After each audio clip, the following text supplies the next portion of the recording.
السلام عليكم ورحمة الله وبركاته. بسم الله الرحمن الرحيم. الحمد لله رب العالمين. اللهم صل على سيدنا محمد وعلى آل سيدنا محمد. അല്ലാഹു സുബ്ഹാനഹു വ തആല നമുക്കും നമ്മിൽ നിന്ന് മൺമറഞ്ഞ മുഴുവൻ ആളുകൾക്കും അവന്റെ സവിശേഷമായ മഗ്ഫിറത്തും റഹ്മത്തും നൽകി അനുഗ്രഹിക്കട്ടെ.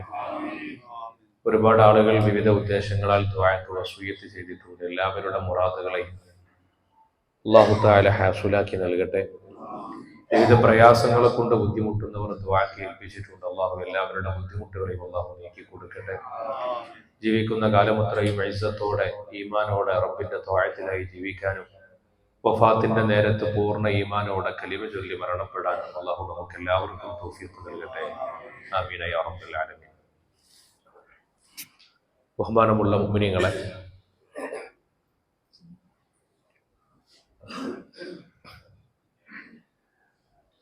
പരിശുദ്ധമായ റജബിന്റെ പവിത്രതയുള്ള ദിവസങ്ങളിലേക്ക് നമ്മൾ പ്രവേശിച്ചിരിക്കുകയാണ്. നമ്മെ സംബന്ധിച്ചിടത്തോളം ഓരോ വർഷത്തെയും റജബുകൾ കടന്നു വരിക എന്ന് പറഞ്ഞാൽ കൂടുതൽ സ്വയം ശുദ്ധീകരിക്കപ്പെടാനും ആത്മീയമായ അനുഭൂതികളെ ആസ്വദിക്കുവാനുമുള്ള നിരന്തരമായ അവസരങ്ങളുടെ ഒരു തുടർച്ച കൂടിയാണ്. റജബിലേക്ക് പ്രവേശിച്ചാൽ നമുക്കൊക്കെ അറിയാവുന്ന കാര്യമാണ്, നമ്മുടെ എല്ലാ ദുആകളുടെ കൂട്ടത്തിലും നബി സല്ലല്ലാഹു അലൈഹി വസല്ലമ തങ്ങൾ പഠിപ്പിച്ച അല്ലാഹുമ്മ ബാരിക് ലനാ ഫീ റജബിൻ വ ശഅബാൻ വബല്ലിഗ്നാ റമദാൻ. അല്ലാഹുവേ, ഞങ്ങൾക്ക് റജബിലും ശഅബാനിലും നിന്റെ ബറക്കത്ത് ചൊരിയണേ റബ്ബേ, റമദാനിനെ ഞങ്ങൾക്ക് ആഗതമാക്കി തരണേ റബ്ബേ എന്ന റബ്ബിനോടുള്ള ബറക്കത്തിന്റെ ഒരു തേട്ടം, ഒരു ചോദ്യം, അത് എല്ലാ വിശ്വാസികളും റമദാനിലേക്ക് കരുതി വെക്കുന്ന, കാത്തുവെക്കുന്ന ഒരു സമയം കൂടിയാണ്. അതിനുവേണ്ടിയാണ് നമുക്കൊക്കെയും ഈ പരിശുദ്ധമായ മാസത്തിന്റെ ദിവസങ്ങളെ ഒരു മുന്നൊരുക്കത്തിന്റെ സമയമായിട്ട് അല്ലാഹു തആല നിശ്ചയിച്ചു നൽകിയിട്ടുള്ളത്. പരിശുദ്ധ ഖുർആനിൽ അല്ലാഹു തആല പഠിപ്പിക്കുന്നത് കാണാം, ഇന്ന ഇദ്ദത്തശ് ശുഹൂരി ഇൻദല്ലാഹി 12 ശഹ്റൻ ഫീ കിതാബില്ലാഹ് യൗമ ഖലഖസ് സമാവാതി വൽ അർദ് മിൻഹാ അർബഅത്തുൻ ഹുറും. 4 മാസങ്ങളെ അല്ലാഹു തആല സവിശേഷമായി ആദരിച്ചിട്ടുണ്ട് എന്ന് പറഞ്ഞ് പരിചയപ്പെടുത്തിയിട്ടുള്ള മാസങ്ങളിൽ ഒന്നാമത്തതാണ് പരിശുദ്ധമായ റജബ് മാസം. ആ മാസത്തിൽ നമ്മൾ എന്തു ചെയ്യണം എന്ന ചോദ്യത്തിന്റെ ഉത്തരമായിട്ട് ഖുർആൻ തന്നെ പറഞ്ഞു വെക്കുന്നത് അവസാനം ഇങ്ങനെയാണ്, ഫലാ തദ്ലിമൂ ഫീഹിന്ന അൻഫുസകും. ഈ മാസങ്ങളിൽ നിങ്ങൾ ഒരിക്കലും നിങ്ങളുടെ നഫ്സിനോട് അക്രമം കാണിക്കാൻ പാടില്ല, നിങ്ങളുടെ സ്വന്തം ശരീരത്തോട് അതിക്രമങ്ങൾ ചെയ്യാൻ പാടില്ല. പിന്നെ എന്താണ് ഈ മാസങ്ങളിൽ ചെയ്യേണ്ടത്? ഈ ആദരിക്കപ്പെടുന്ന, പവിത്രമാക്കപ്പെടുന്ന മാസങ്ങളിൽ കൂടുതൽ ഇബാദത്തുകൾ ചെയ്യുക, കൂടുതൽ സൽക്കർമ്മങ്ങൾ ചെയ്തുകൊണ്ട് റബ്ബിലേക്ക് അടുക്കുവാനുള്ള അവസരമായിട്ട് ഇതിനെ വിനിയോഗിക്കുക എന്നതാണ്. റജബ് എന്ന വാക്കിന്റെ അർത്ഥം തന്നെ പവിത്രമാക്കപ്പെട്ടത് എന്ന അർ-റജബുൽ മുജറബ്, പവിത്രമാക്കപ്പെട്ട, ആദരിക്കപ്പെട്ട മാസം എന്ന് പണ്ഡിതന്മാർ ഈ മാസത്തെ പരിചയപ്പെടുത്തിയിട്ടുണ്ട്. അതുകൊണ്ട് ഈ മാസത്തിന്റെ പുണ്യത്തെ നമുക്ക് സ്വീകരിക്കുക എന്നത് ഓരോ മുഅ്മിനിന്റെയും ഏറ്റവും പ്രധാനപ്പെട്ട ആവശ്യമാണ്. മഹാനായ ഇമാം ഗസാലി റളിയല്ലാഹു അൻഹുവിനെ പോലെയുള്ള പണ്ഡിതന്മാർ പറഞ്ഞു വെക്കുന്നുണ്ട്, ഒരു മുഅ്മിനായ മനുഷ്യൻ പരിശുദ്ധമായ റമദാനിലേക്ക് അവന്റെ നന്മകളെ കൊയ്തെടുക്കുവാൻ വേണ്ടി നേരത്തെ ഒരുങ്ങി തയ്യാറാകേണ്ട ഒരു കർഷകൻ തയ്യാറാകുന്ന പോലെ മനസ്സും ശരീരവും പാകപ്പെടുത്തിയെടുത്ത് തയ്യാറാകേണ്ട മാസമാണ് ഈ പരിശുദ്ധമായ റജബ് മാസം. റജബിലെയും ശഅബാനിലെയും ഒരു ആത്മീയമായ ഒരു തയ്യാറെടുപ്പുകൾ, അതാണ് റമദാനിലേക്ക് നമുക്ക് കൂടുതൽ കരുതിവെപ്പായിട്ട് ബാക്കിയുണ്ടാവുക. നമ്മുടെ ശരീരം അത്ര പെട്ടെന്നൊന്നും മാറ്റങ്ങളെ സ്വീകരിക്കാൻ തയ്യാറാവില്ല. വളരെ പെട്ടെന്ന് ദൈനംദിനമായിട്ട് നമ്മുടെ ശരീരം സ്വീകരിച്ചു വരുന്ന രീതികൾ മാറി ഒരു പുതിയ ഇബാദത്തിന്റെ രീതിയെ സ്വീകരിക്കാൻ നമ്മുടെ ശരീരം വഴങ്ങിക്കൊള്ളണമെന്നില്ല. എന്നാൽ അതിലേക്ക് നമ്മെ തയ്യാറെടുപ്പിക്കാൻ ഒരുപാട് ദിവസങ്ങളും ആഴ്ചകളും നമുക്ക് നേരത്തെ ലഭ്യമാകുന്നു എന്നതാണ് ഈ പരിശുദ്ധമായ വിലപ്പെട്ട ദിനരാത്രങ്ങളുടെ ഓർമ്മപ്പെടുത്തലുകൾ നമ്മെ അറിയിക്കുന്ന ഒരു കാര്യം. ഈ റജബ് മാസത്തിലേക്ക് നമ്മൾ പ്രവേശിച്ചു കഴിയുന്നതോടുകൂടി നമ്മുടെ മനസ്സിനെ നമ്മൾ ഒന്ന് ഡൈവേർട്ട് ചെയ്തെടുക്കണം. കഴിഞ്ഞ റമദാൻ ഇന്നലെ കഴിഞ്ഞതുപോലെ നമുക്ക് അനുഭവപ്പെടുകയാണ്. നബി സല്ലല്ലാഹു അലൈഹി വസല്ലമ തങ്ങൾ പഠിപ്പിച്ച ഒരു ഹദീസിൽ കാണാലോ, യതഖാറബു സമാൻ, അവസാന കാലഘട്ടം എത്തിക്കഴിഞ്ഞാൽ സമയങ്ങൾ ഇങ്ങനെ അടുത്തു വരും. മണിക്കൂറുകൾ മിനിറ്റുകളെ പോലെ വളരെ വേഗത്തിൽ പോകും. മാസങ്ങൾ ആഴ്ചകളെ പോലെ വേഗത്തിൽ പോകും. ആഴ്ചകൾ ദിവസങ്ങളെ പോലെ വളരെ പെട്ടെന്ന് കഴിഞ്ഞു പോകും. അത് ആഖിറു സമാനിന്റെ അടയാളമാണ്, ഖിയാമത്ത് നാളിന്റെ അടയാളമാണ്. നബി സല്ലല്ലാഹു അലൈഹി വസല്ലമ തങ്ങൾ പഠിപ്പിക്കുകയുണ്ടായി. എന്നാണ് നമുക്കൊരു റമദാൻ കഴിഞ്ഞു പോയത്, ഇന്നലെ കഴിഞ്ഞ പോലെ. നമ്മളിതാ വീണ്ടും അടുത്ത ഒരു റമദാനെ സ്വാഗതമോദാൻ വേണ്ടി ഈ പരിശുദ്ധമായ റജബിൽ നമ്മൾ ഒത്തുകൂടിയിരിക്കുകയാണ്. അല്ലാഹു സ്വീകരിക്കട്ടെ. പക്ഷെ കഴിഞ്ഞ റമദാൻ കഴിഞ്ഞ് നമ്മുടെ മനസ്സ് പലയിടങ്ങളിലേക്കും അശ്രദ്ധമായിട്ട് ചിതറിപ്പോയിട്ടുണ്ടാകും. നമുക്ക് നിയന്ത്രിക്കാൻ പോലും ആകാതെ പിശാച് നമ്മളെ പിടിമുറുക്കിയിട്ടുണ്ടാകും. നമ്മുടെ ഇബാദത്തുകൾക്ക് റമദാനിൽ നമ്മൾ ആർജിച്ചെടുത്തിരുന്ന ഒരു ആത്മീയ വെളിച്ചം നമുക്ക് ഇബാദത്തുകളിൽ നഷ്ടപ്പെട്ടു പോയിട്ടുണ്ടാകും. അതിനെ മടക്കിയെടുക്കാനുള്ള വീണ്ടും ഓർമ്മപ്പെടുത്തലാണ് ഫദക്കിർ. വിശുദ്ധ ഖുർആൻ പറഞ്ഞല്ലോ, ഓർമ്മപ്പെടുത്തിക്കൊണ്ടേയിരിക്കണം. ഓരോ വ്യക്തിയും അവന്റെ നഫ്സിനെ ഓർമ്മപ്പെടുത്തണം. ഞാൻ അള്ളാഹുവിന്റെ അടിമയാണ്, ഞാൻ അള്ളാഹുവിന് വിധേയപ്പെടേണ്ടവനാണ്. ഈ ഭൗതിക ലോകത്തെ തിരക്കുകൾ എനിക്ക് ധാരാളമുണ്ട്. പക്ഷെ എന്റെ ഒന്നാമത്തെ ഉത്തരവാദിത്വം ഈ ഭൂമിയിൽ അള്ളാഹുവിന് അടിമപ്പെട്ട് വിധേയപ്പെട്ടുകൊണ്ട് കഴിയുക എന്ന കാര്യമാണ്. അതിൽ നിന്ന് നമ്മളെ അശ്രദ്ധരാക്കി കളയുന്ന, ശ്രദ്ധ തിരിച്ചു കളയുന്ന ധാരാളം ഭൗതിക കാര്യങ്ങൾ നമ്മുടെ ചുറ്റുഭാഗത്തും ഉണ്ടാകും. കഴിഞ്ഞ 10 മാസത്തോളം നമ്മൾ അതിന്റെ ചുറ്റുപാടുകളിലായിട്ട് നമ്മൾ തന്നെ പരസ്പരം നമ്മളെ അറിയാതെ അല്ലെങ്കിൽ തിരക്കുകളിൽപ്പെട്ട് റബ്ബിനെ മറന്നുപോയ നിമിഷങ്ങൾ ധാരാളം നമ്മുടെ ജീവിതത്തിൽ കഴിഞ്ഞു പോയിട്ടുണ്ട്. വീണ്ടും ഒരു ഓർമ്മപ്പെടുത്തലാണ്. ഇനി സമയം പാഴാക്കിക്കൂടാ. എത്രയാണ് നമുക്ക് ബാക്കിയുണ്ടാവുക എന്ന് അറിഞ്ഞുകൂടാ. വളരെ പെട്ടെന്ന് തന്നെ ആളുകൾ അള്ളാഹുവിന്റെ വിളിക്കുത്തരം നൽകുന്ന ഒരു കാലമാണ്. ഇന്നലെ കൂടെയുണ്ടായിരുന്ന ആളുകൾ പിറ്റേ ദിവസം ഒരുമിച്ച് തലേ ദിവസം പ്രവർത്തിച്ചിരുന്ന പള്ളിയിലുണ്ടായിരുന്ന ആളുകൾ പിറ്റേ ദിവസം മരണപ്പെട്ടു പോകുന്ന കാഴ്ചകൾ നമ്മൾ കാണുകയാണ്. അള്ളാഹു നമുക്കൊക്കെ ജീവിക്കുന്ന കാലം അത്രയും ഇസ്സത്തോടെ ത്വാഅത്തിലായി ജീവിക്കാനുള്ള തൗഫീഖ് നൽകട്ടെ. വളരെ പ്രധാനമാണ്. അതുകൊണ്ട് ഒരു സമയവും പാഴാക്കി കളയാതെ അള്ളാഹുവിന്റെ മാർഗത്തിൽ പൂർണ്ണമായും ഇതിനു വേണ്ടി നമ്മൾ മാറ്റിവെക്കുക എന്ന കാര്യമാണ് ഏറ്റവും പ്രധാനപ്പെട്ടത്. റജബിന്റെ ഏറ്റവും പ്രധാനപ്പെട്ട പുണ്യം എന്ന് പറഞ്ഞാൽ അള്ളാഹു തആല മുഅ്മിനീങ്ങൾക്ക് ബറക്കത്തിനെ ധാരാളമായി കൊടുക്കുന്ന മാസമാണ്. ബറക്കത്ത് നൽകപ്പെടുക എന്ന് പറഞ്ഞാൽ അതിന്റെ അർത്ഥം എന്താണ്? അന്നുമൂവ്. അള്ളാഹു തആല അവൻ നൽകുന്ന അനുഗ്രഹങ്ങളിൽ വർദ്ധനവിനെ നൽകുക എന്നതാണ്. ബറക്കത്ത് എന്നതിന്റെ താല്പര്യം സമ്പത്ത് കൂടുതൽ കിട്ടുക എന്നതല്ല. സമ്പത്ത് കൂടുതൽ കിട്ടിയ ആളുകൾക്ക് ഒരുപക്ഷെ ബറക്കത്തുണ്ടായിക്കൊള്ളണമെന്നില്ല.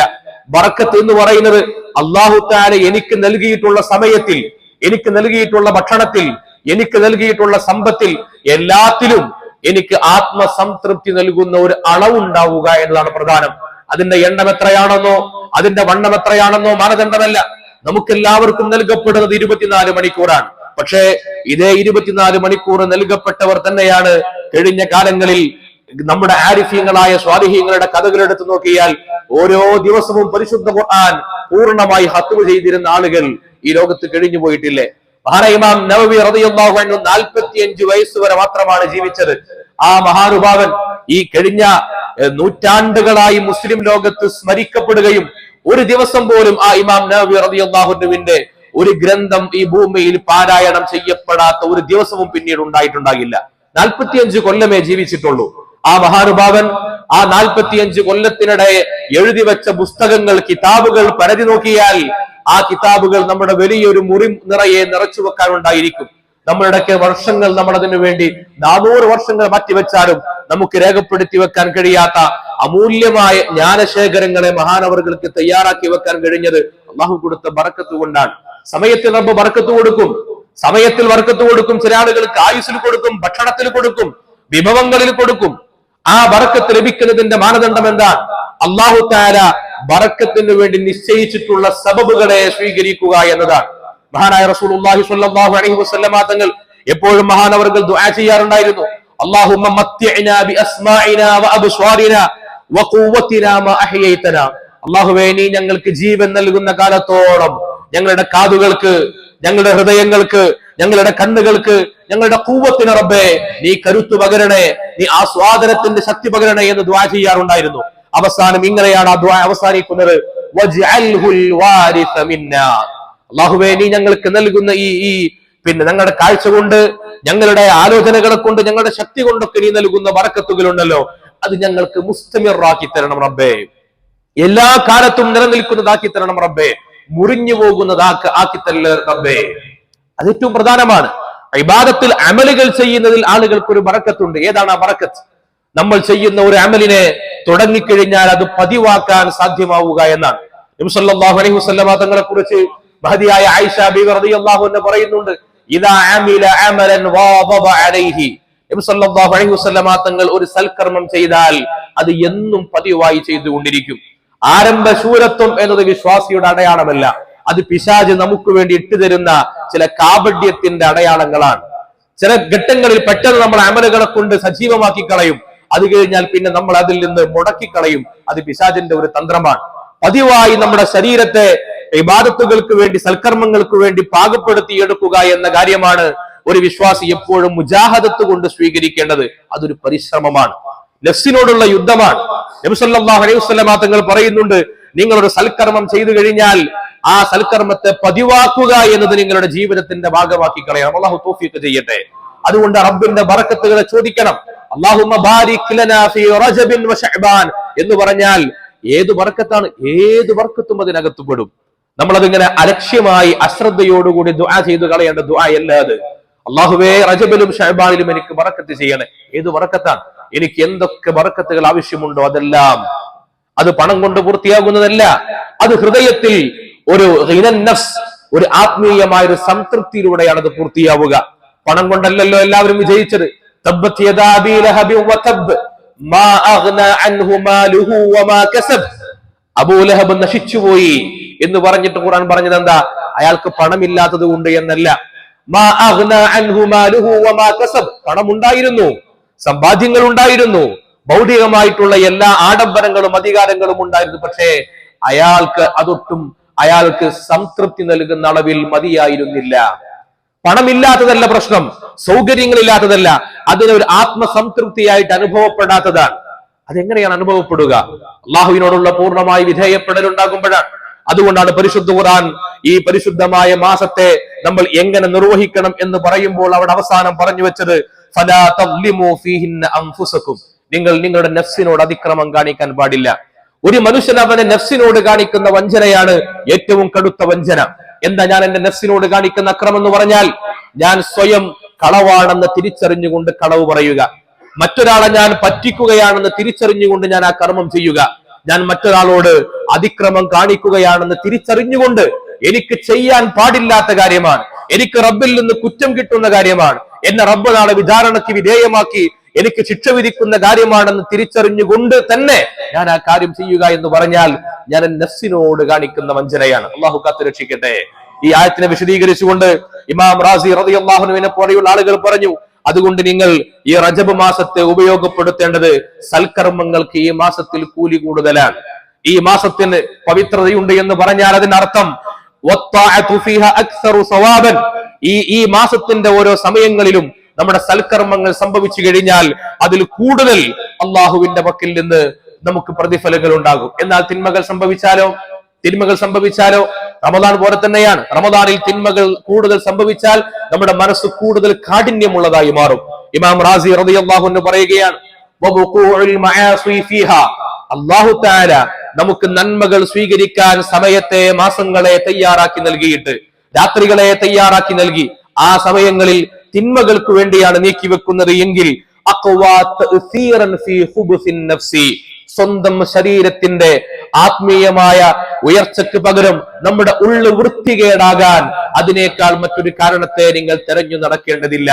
പവിത്രമായ സമയങ്ങളെ, പവിത്രമായ ദിവസങ്ങളെ, പവിത്രമായ മണിക്കൂറുകളെ, രാത്രികളെ അള്ളാഹുവിന്റെ ഇബാദത്തിനല്ലാതെ അതിനെ ബോധപൂർവ്വം തിന്മകളിലേക്ക് തിരിച്ചു കളഞ്ഞാൽ ഒരിക്കലും നമുക്ക് മടക്കിക്കൊണ്ടുവരാൻ കഴിയാത്ത വിധം നമ്മുടെ നഫ്സ്, നമ്മുടെ ശരീരം, നമ്മുടെ ആത്മാവ് പിശാചിന്റെ അടിമത്വത്തിലേക്കായി പോകുമെന്നതാണ്. അള്ളാഹു നമ്മളെ കാത്തുരക്ഷിക്കട്ടെ. നോക്കൂ, നമ്മൾ ഓരോ സെക്കൻഡും നമ്മൾ റബ്ബിനോട് അകലുന്നതിനനുസരിച്ച് നമ്മൾ പിശാചിലേക്ക് അടുക്കുകയാണ്. ആ സെക്കൻഡുകൾക്ക് ഓരോന്നിനും പിശാച് നമുക്ക് പിടിമുറുക്കുകയാണ്. ആ പിടിമുറുക്കത്തിൽ നിന്ന് രക്ഷപ്പെടുവാനുള്ള മാർഗങ്ങളാണ് ഈ അവസരങ്ങൾ. ആ അവസരങ്ങളെ നമ്മുടെ ആത്മാവിന്റെ ഒരു പരിശീലന പ്രക്രിയയായിട്ട് നമ്മൾ തിരിച്ചറിയുകയും ഓരോ ദിവസവും നോക്കൂ, നമുക്ക് മുമ്പിൽ ഇനി ഏതാണ്ട് 2.5 മാസത്തോളം നമ്മുടെ മുമ്പിൽ ഉണ്ടാകും. ആ മാസത്തിൽ ഓരോ ദിവസവും നമുക്ക് എന്റെ കഴിഞ്ഞ ദിവസത്തേക്കാൾ ആത്മീയമായിട്ട് എനിക്ക് ഔന്നിത്യം ഉണ്ടാക്കാൻ കഴിഞ്ഞു. ഇന്നലെ ഞാൻ റബ്ബിനെ കുറിച്ച് ആലോചിച്ചതിനേക്കാൾ എനിക്ക് ആലോചിക്കാൻ കഴിഞ്ഞു. ഇന്നലെ ഞാൻ എന്റെ പാപങ്ങളെ കുറിച്ച് ഓർത്തതിനേക്കാൾ എനിക്ക് ഓർക്കാൻ കഴിഞ്ഞു. ഇന്നലെ ഞാൻ ഇസ്തിഗ്ഫാർ ചൊല്ലിയതിനേക്കാൾ എന്റെ തിന്മകളെ കുറിച്ച് ഓർത്ത് വിലപിച്ചതിനേക്കാൾ കരഞ്ഞതിനേക്കാൾ കൂടുതൽ എനിക്ക് ഇന്ന് കരയാൻ കഴിഞ്ഞു എന്ന് ഇന്നലത്തെ ദിവസത്തിനേക്കാൾ ഈമാൻ കൊണ്ട് എന്റെ ഇന്നത്തെ ദിവസം മനോഹരമായി എന്നെനിക്ക് വിലയിരുത്താൻ കഴിയുമ്പോഴേ ഈ ദിവസങ്ങളെ ഞാൻ പൂർത്തിയാക്കി എന്ന് പറയാൻ കഴിയൂ, അതിൽ ഉപയോഗപ്പെടുത്തി എന്ന് പറയാൻ കഴിയും. അള്ളാഹു തആല അതിന് തൗഫീഖ് നൽകി അനുഗ്രഹിക്കുമാറാകട്ടെ. എല്ലാ ബറക്കത്തുകളെയും സ്വീകരിച്ചുകൊണ്ട് അള്ളാഹു ഓശാരമായി നൽകുന്ന അവന്റെ റഹ്മത്തിന്റെ തണലിലായി പരിശുദ്ധമായ റമദാനിന്റെ പുണ്യങ്ങളിലേക്ക് പ്രവേശിക്കാൻ അള്ളാഹു നമുക്ക് എല്ലാവർക്കും തൗഫീഖ് നൽകട്ടെ എന്ന് മാത്രം ദുആ ചെയ്യുകയാണ്.